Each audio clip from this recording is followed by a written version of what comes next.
Assalamualaikum warahmatullahi wabarakatuh. Alhamdulillah nahmaduhu wa nastaghfiruh wa na'udzu billahi min shururi anfusina wa min sayyiati a'malina. May yahdihillahu fala mudhillalah wa may yudlil fala hadiyalah. Asyhadu an la ilaha illallah wa asyhadu anna Muhammadan abduhu wa rasuluh. Ya ayyuhalladzina amanu taqullaha haqqa tuqatih wa la tamutunna illa wa antum muslimun. Ya ayyuhalladzina amanu taqullaha wa qulu qawlan sadida. Alhamdulillah, saya diberi kesempatan, kalau tidak salah sudah 3 kali saya di Masjid Syuhada ini. Alhamdulillah kita diberikan umur panjang dan kesehatan sehingga kita bisa berjumpa kembali dalam acara penyebar luasan kesehatan Tibun Nabawi atau Bekam ini. Alhamdulillah pada subuh hari ini kita dapat berkumpul dan nantinya kita akan melaksanakan besar Bekam masal di Masjid Syuhada ini.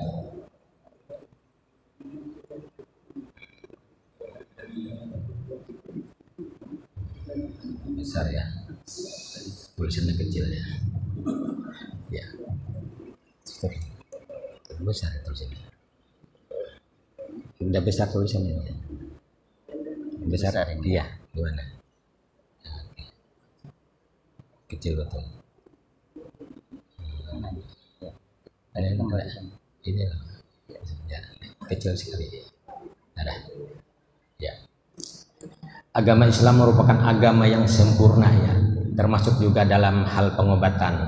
Hal ini harusnya membuat semua umat Islam hendaknya membuka mata hati untuk melihat hasanah dalam bentuk pengobatan ini yang disampaikan oleh manusia yang paling mulia di atas muka bumi ini, yaitu Rasulullah SAW. Karena semua ucapan beliau adalah wahyu yang Allah turunkan kepada Rasulullah SAW. Salah satu pengobatan yang Rasulullah anjurkan atau sampaikan adalah berbekam. Kenapa harus berbekam? Alasannya sederhana, karena ya, bekam disebut dalam kitab termulia setelah Al-Quran, yaitu Sahih Bukhari Muslim, dan juga dalam surah Al-Ahzab ayat 21 Allah berfirman, laqad kana lakum fi Rasulillah uswatul hasanah. Sungguh terdapat pada diri Rasulullah itu suri tauladan yang baik. Makanya kita dianjurkan berbekam. Tapi kita juga tidak mengabaikan pengobatan yang lainnya. Hanya ini adalah perintah dari Allah Subhanahu wa taala. Karena itu kita wajib mensiarkan dan menteladaninya. Karena beliau dalam riwayat itu hanya sakit 2 kali. Nah, sedangkan kita sering sakit ya. Maka kita mengikuti ajaran yang disampaikan oleh Nabi kita Muhammad SAW.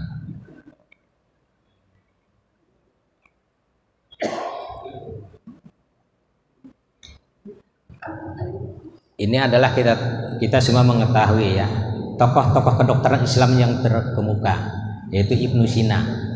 Nah, beliau sudah menggambarkan, bahkan dalam ilmu kedokteran Ibnu Sina ini sangat terkenal sampai saat ini.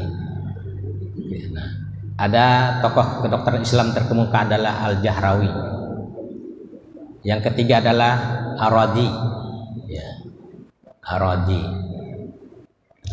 Ini adalah fisiologi bekam ya. Sebelum dilakukan pembekaman diperlukan pada area titik bekam sebaiknya kulit yang hendak dibekam dilakukan pijatan atau relaksasi dengan tujuan areal tubuh bekam tidak tegang, kemudian dikop, dan proses pengkopan ini terjadi pelebaran pembuluh darah atau dalam bahasa kedokteran namanya vasolidasi. Pada saat pengkopan, kulit dan jaringan dibuat hampa udara atau hypoxia, gunanya untuk mengaktifkan impuls bioelektrik pada titik-titik bekam. agar saraf-saraf di permukaan kulit ini menghantarkan rangsangan ke chorus posterior medulla spinalis melalui saraf A delta dan C serta troctus phenothalamicus ke areal thalamus yang akan mengeluarkan endorfin.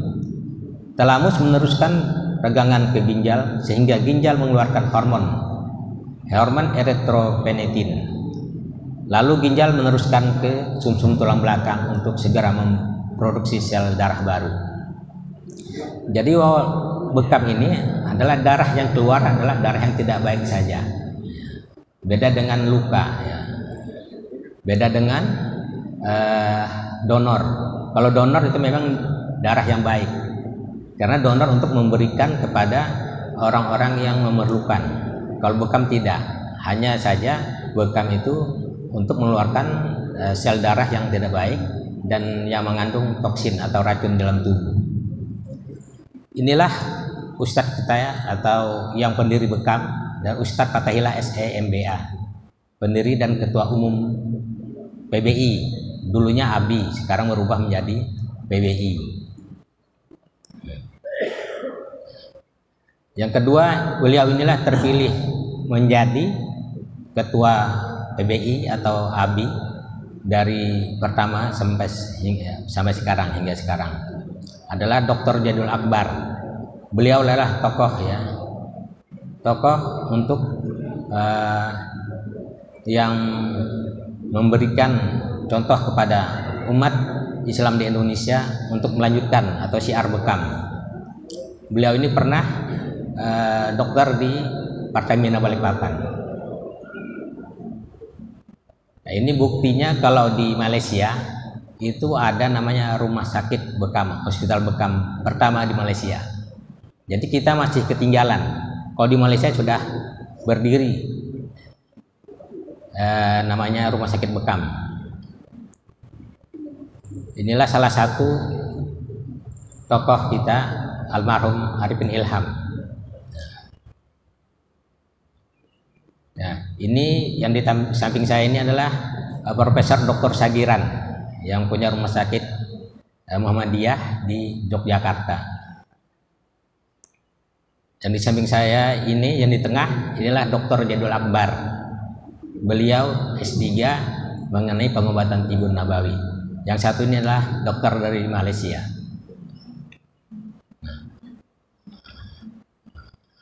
Merujuk pada Rasulullah SAW dalam beberapa hadis berikut ini. Dan ini hadisnya dari Ibnu Mas'ud. Dia berkata, Rasulullah SAW pernah bercerita tentang malam saat beliau dicerahkan, bahwa beliau tidak melewati sekumpulan malaikat, melainkan mereka memerintahkan agar umatnya berbekam. Ini sudah dijelaskan ya. Ini hadis-hadis yang menjelaskan bahwa bekam itu sangat diutamakan. Hadis yang kedua dari Ibnu Abbas, Nabi Shallallahu Alaihi Wasallam beliau bersabda, kesembuhan dapat diperoleh dengan 3 cara. Pertama, sayatan alat bekam. Kedua, dengan minum madu. Yang ketiga, dengan besi panas. Namun aku tidak menganjurkan, kata Nabi, dengan menggunakan besi panas, karena itu merupai pengobatan dari Yahudi. Hadis yang ketiga dari Anas bin Malik, dia berkata, Rasulullah Shallallahu Alaihi Wasallam, sesungguhnya pengobatan yang paling ideal yang kalian pergunakan adalah hijamah atau berbekam. Nah, kita melihat lagi hukum ya, hukum mempelajari ilmu bekam. Menurut Imam Ghazali berpendapat dan dinukilkan dalam kitab Tasyirul Fiqih lil Muslimin muasir oleh Dr. Yusuf Kardawi, al-hijamah atau bekam termasuk fardu kifayah. Jika suatu wilayah tidak ada seorang yang mempelajarinya, maka semua penduduknya akan berdosa. Namun jika ada salah satu orang yang melaksanakannya dan memadai, maka gugurlah kewajiban dari yang lain. Ini menurut Imam Ghazali ya. Ini adalah anatomi ya, anatomi yang akan kita bekam ya. Jadi yang kita bekam itu adalah kulit ari ya, di kulit ari, bukan di dalamnya. Jadi lapisan epidermis. Nah, yang di bawah itu kan dermis, hipodermis. Mengapa epidermis? Karena darah kapiler adalah pertemuan antara pembuluh darah kapiler itu adalah pembuluh yang kecil. Nah, jadi pertukaran antara darah vena dan arteri itu adalah di kapiler. Kita ambil contoh, kalau sungai itu adalah sungai besar adalah vena, sungai agak kecil adalah sungai kecilnya adalah arteri.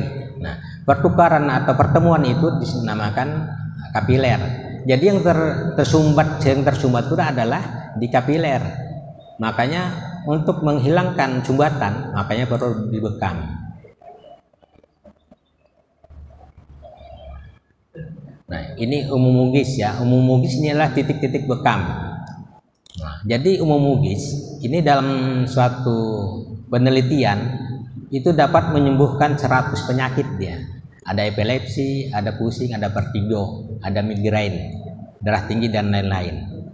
Karena ini waktunya kita tidak panjang, jadi kita akan singkat-singkat saja ya. Hadisnya adalah Bukhari Muslim. Jadi bagi tokoh-tokoh kita, ulama-ulama kita yang mempelajari ini sangat tahu sekali ya masalah pengobatan bekam atau tibun nabawi. Ada lagi titik namanya titik ahdain, kahil dan ahdain. Ini dari Anas radhiyallahu anhu, ia berkata, sesungguhnya Rasulullah sallallahu alaihi wasallam pernah dibekam pada ahdain, kedua orang leher. Nah, ini hadis riwayat Tirmidzi, Ahmad dan Abu Daud. Ada nanti titik kahil, ya, titik kahil. Nah, ini sesungguhnya Rasulullah sallallahu alaihi wasallam berbekam pada 3 titik, 1 di atas kahil dan 2 pada ahdain. Ini ada lagi titik yang lainnya, al-kahil, al-ahdain, yaitu titiknya di leher ya. Kita lanjut lagi. Nah, ini ya, ada ahdain adalah untuk pusing, punggung, kaku dan muka bengkak dan lain-lain. Bisa dibaca ya. Nah, ini katipain. Nanti kita akan putarkan videonya ya. Ini ahdahri. Nah, ini yang di kaki. Bagi yang keram-keram yang di kaki bisa kita bekam di sini. Ini titik paru. Kenapa sering kita kadang-kadang kejang atau gangguan pernapasan, maka dibekamnya di daerah titik paru, titik jantung. Nah, ini ada pengalaman kita, ada klien kita, beliau ini kan divonis untuk masang ring. Nah, 3 bulan atau 4 bulan sebelumnya, namun dianjurkan sama temannya itu untuk berbekam. Setelah berbekam dia 2 atau 3 kali, alhamdulillah begitu beliau periksa lagi, alhamdulillah tidak jadi bekam. Beliau ini adalah di Sangkuriman. Jadi semua anak istrinya yang kecil pun di atas 2 tahun dibekam karena manfaatnya sudah terbukti. Titik organ, titik limpa. Ini larangan. Walaupun bagaimanapun namanya pengobatan itu pasti ada larangan ya. Tidak ada pengobatan tidak ada larangan. Walaupun ini anjuran Nabi pasti ada larangannya. Ada juga kontraindikasi ya, seperti diabetes. Diabetes ini juga tidak sembarang dibekam. Nah, kalau diabetes yang dibekam adalah titik pankreas. Karena di titik pankreas ada di sana ada sel alfa dan sel beta. Jadi tidak semua bisa dibekam. Itu pun yang tidak yang tidak terjadi perlukaan atau gangren ya. Biasanya ada gangren di kaki atau di tangan, itu tidak dibekam. Yang kita bekam yang masih terkontrol. Jadi kalau kita mau bekam, makanya kita periksa dahulu baru kita bekam. Ini standar pengeluaran bekam. Inilah tokoh-tokoh bekam yang ada di Indonesia ya. Pakar-pakar bekam. Ini rata-rata semua dokter ya.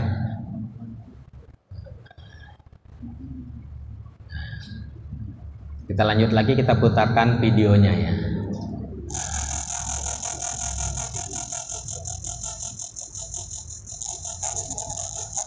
Namanya.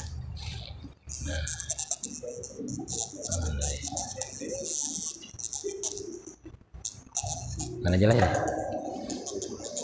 Ya. Ya. Nggak mau ya. Hadiah. Nggak bisa kah? Anda tahu, kita ganti itu. Ya, kita ganti aja yang Anda. Langsung aja. Ya, enggak, kita gantian aja. Ntar ya, ada satu lagi. Kembali. Ada ini nah.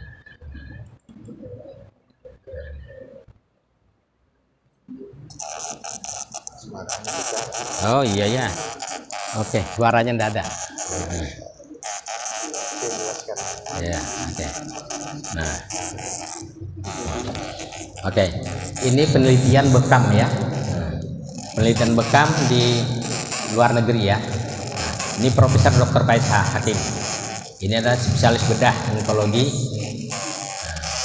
Ini beliau, nah ini penelitian bekam. Dari hasil laboratorium ini terlihat beberapa hal. Nah, ini darah-darah yang darah merah yang bentuknya yang kurang yang baik. Ini ada yang baik. Ya.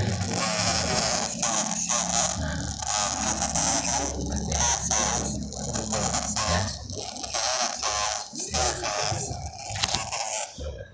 ya, oke.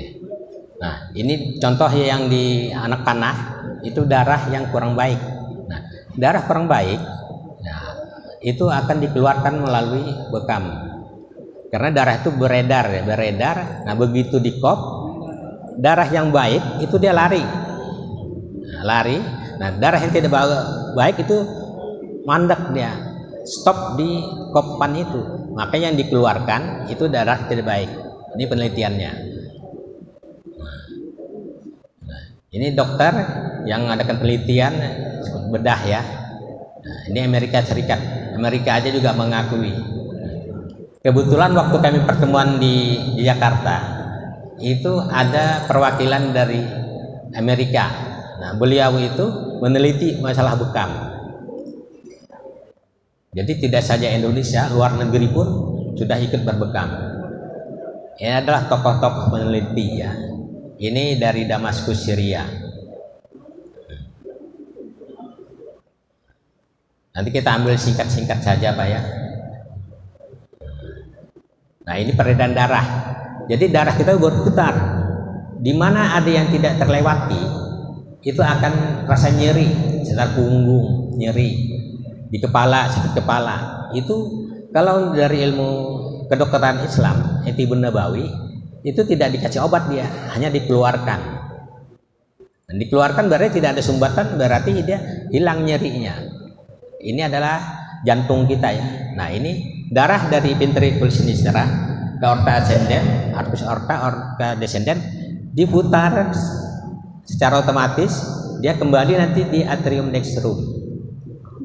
Ini jantung kita. Jadi kita tidak pernah lihat jantung ya, inilah jantung kita. Nah, ini adalah lemak-lemak atau darah yang tidak baik di tubuh kita. Nah, ini ada gambar yang hitam. Oke.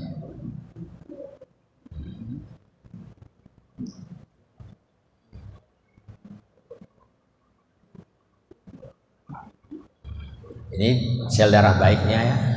Oke.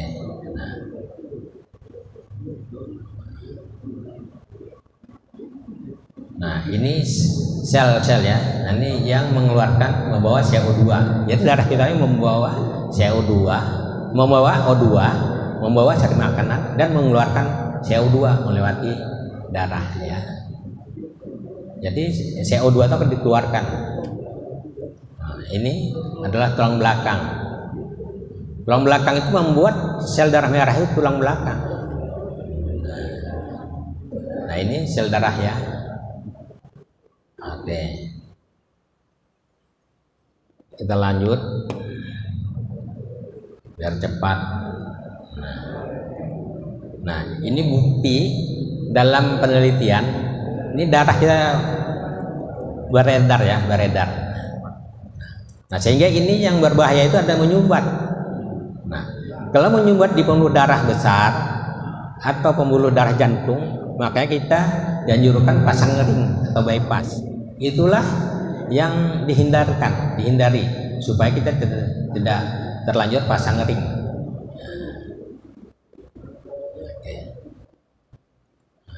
Oke, kita pindah video lagi yang lain ya. Pindah yang lain.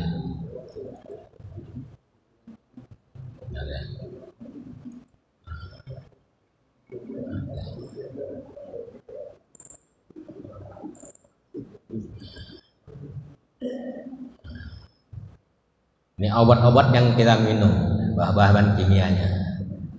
Oke.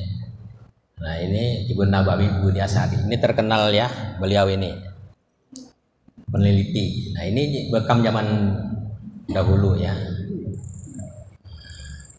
Nah, ini ada hadis-hadisnya.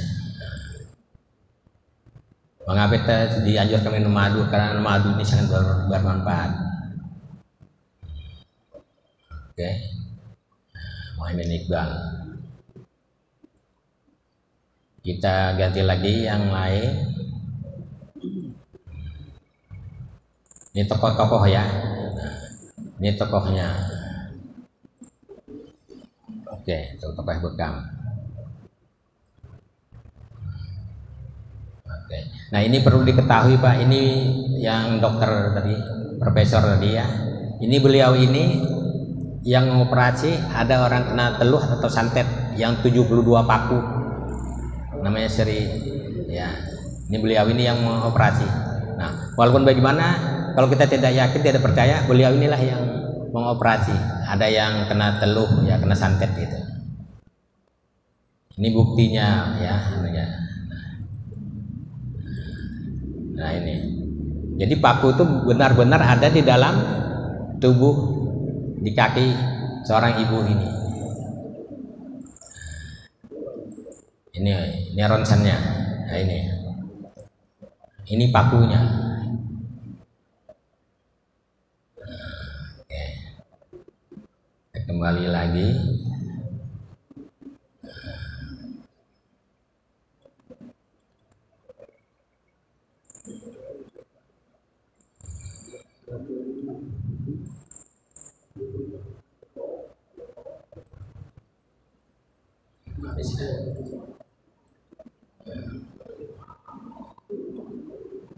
Nah, ini Dr. Agus Ramadi yang menjelaskan tentang bekam.